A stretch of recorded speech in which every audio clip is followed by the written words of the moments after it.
ไม่สูงที่เขาความปลูกในซ้ำขาเขาใจวันดี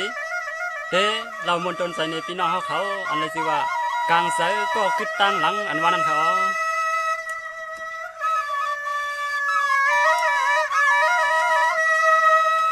พี่สาววนคุกควรขึ้นถึงเหมือนเหืองข้าวนั้นยันสู่10 วันก็ปอตันเหมือนยัง10 ปีน้อง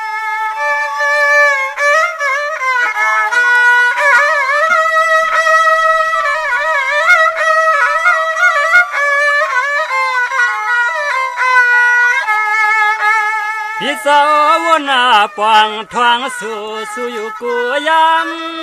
น้องคำนุ่มเมื่อปีวันเลียนา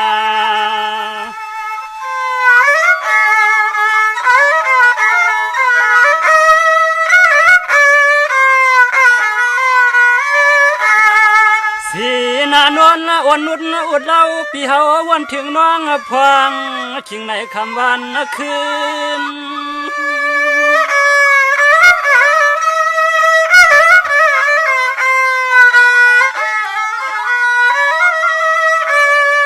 สวัสดีลูกกูรวมถวยเสปีสุดเข้าออกมันเสียนห้องหมอกสู่น้องมองเสียมกูเข้าขิงยิงเล็กลาลื่น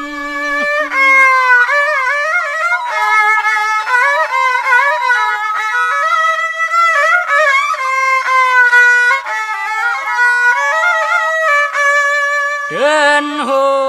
สวยยามเมื่อเฮาปียินจังเสียงขอสวมขอความน้องคำปีไหนมนต์ฉับมาควยเฮาปีโปเลล้อมเลียนตัวหาเฮาทางตัวเตสวนวังมาห้องมาสาในนา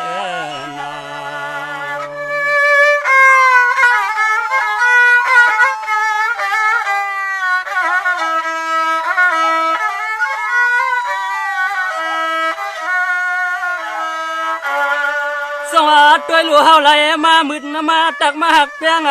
กันซ้ำเอาขึ้นยานติ้งลอยตามอยน้องเจ้าเฮาปีปอเลเอาน้ำย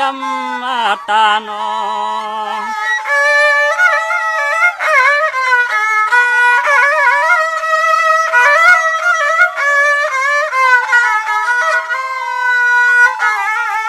ด้วยลูกสุดเตหือหูป้าว่าเฮาไม่เมากับเราน้องเตผัดยานเมื่อนั้นยานเมื่อ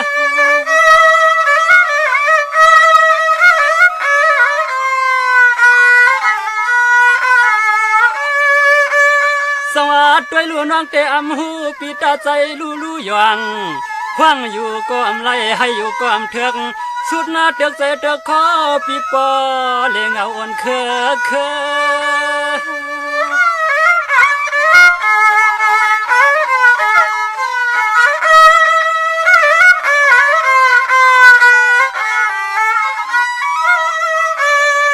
ยามเมื่อสวนน้องเมื่อเขาปล่อยเขาลำเมื่อยามกวางต้อยเขามือเป็นลาว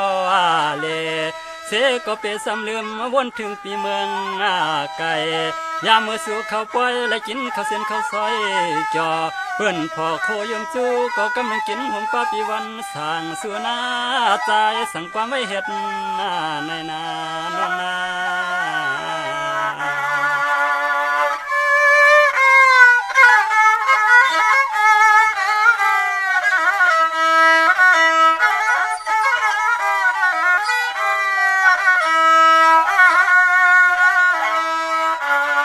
สองน้องเมื่อกอดเสียงให้เมื่อมนเมื่อ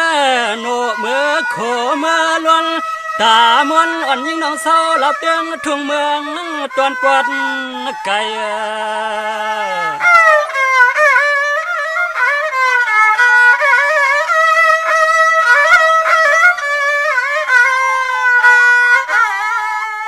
หายน้องยันปีเมื่อยาวในกอของตัวเปียซ้ำลืมวนขึ้นปะหลังปะลืน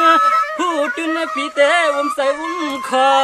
อ่อนลอมไปไตมอง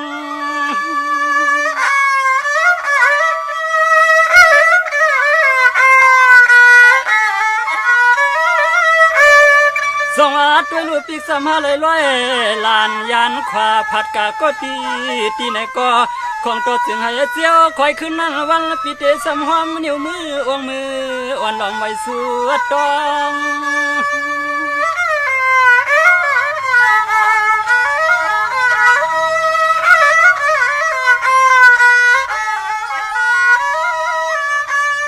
วางเมื่อสู่น้องเมื่อหังความตีในเก็บไว้เกลำก็คำเมื่อเปสำลืมเมื่อหาปีตังน้องลมห้องความมามนความมาจอซ้อมห่มรอกันยิ่งอย่าลืมมาวนขึ้นหน้าหันหน้าหักหน้า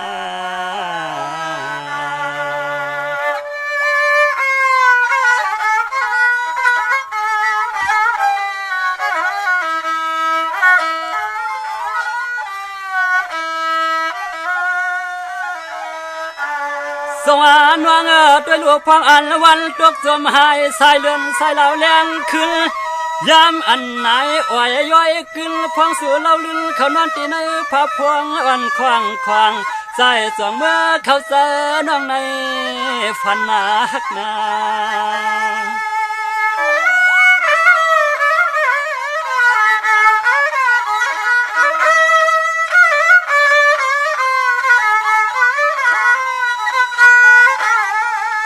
ยามเมื่อน้องยันปีเมื่อใสเสียนเจอหักใจก็จอมน้องเมื่อเย้า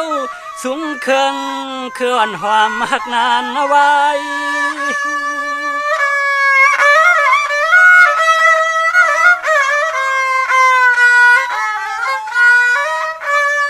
สองน้องปีเตไปมองทอมจอมนั่งเสียงวันก้าหมวกว่ากาหมวกป่าออกป่าต้องป่าจังวันเฮาปีเศร้าเตเฮาปีเตไปมองน้องเราวันขึ้นหอดเถิงสาย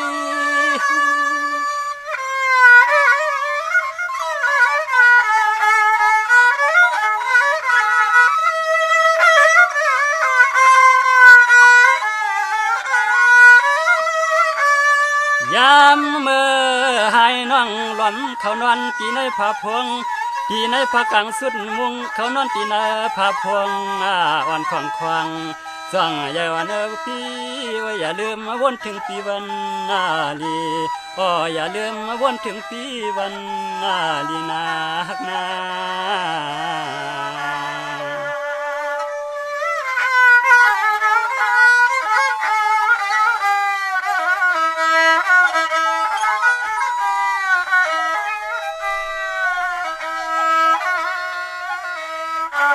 สวรรค์น้องยามเมื่อน้องปีเมื่อเพียวจอมันสันลอยเมืองโมรวมโทลิวเพื่อปิวหายยินเสียงจักจ่าเมียงใหญ่พยุงจำกุ้งจำกวาง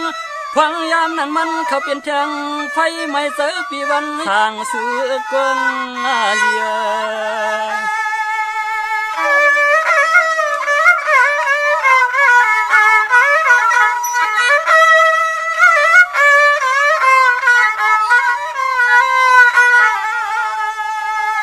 ยามเมื่อยิงน้องเมื่อละยินแทงเสียงตองล้อฟังมอว่ายิงเอ้ยสู่วันตัวนานนั้นมันเขาเปลี่ยนมีเงินเสียนใจปีจอมห้องจอมให้ตังภายหลังเรานะหลังเรา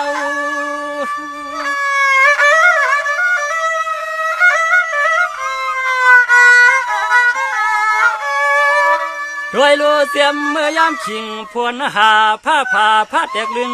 เมืองสิงคงเปิงในยำน้องคำอันนั้นมันเขาเปลี่ยนแทงเสียงห้องเสียงให้เสียแลกึกอีกปาน้ำตาเฮา